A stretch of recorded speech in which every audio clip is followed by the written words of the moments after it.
Good morning. It's New Year's Day 2015, and I have no clue what day it is.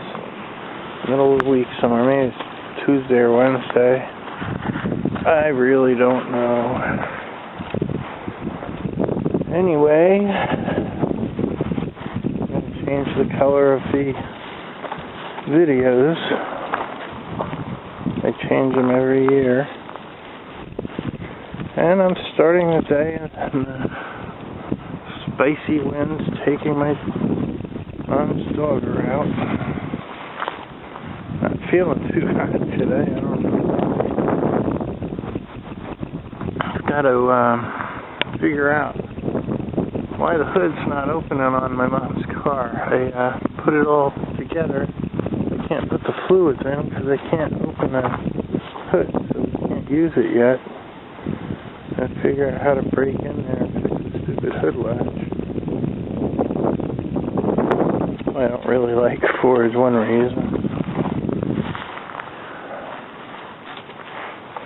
He likes to go out, don't you, Mario?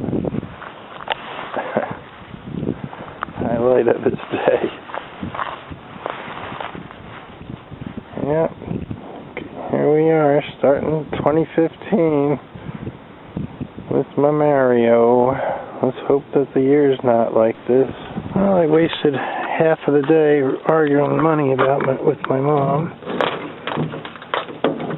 I keep making deals and they keep getting changed on me. I'm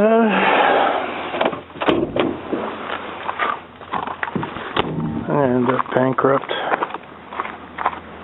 Anyway, I'm going to try to work on this for a little bit. Can't fix my mom's car without breaking something. My son's in bed. She doesn't want me to wake him up. To try to open that hood, I would have him like sit on it and I'll pull on it and maybe it'll pop up. I don't know. So I'm gonna just try to see if I can get some more of these lines hooked up. I wanted to get under it and do it, but I'll just do what I can do. Okay, Robert went out with me and we were able to open the hood of my mom's car finally, and I pulled out the latch. I can't even move this stupid latch. I don't know what's wrong with it. I'll either rebuild this one or get another one. If I can't find what's wrong with it, maybe nothing's wrong with it. Maybe it's just like screwed up from sitting or something. It just needs a little grinding or something.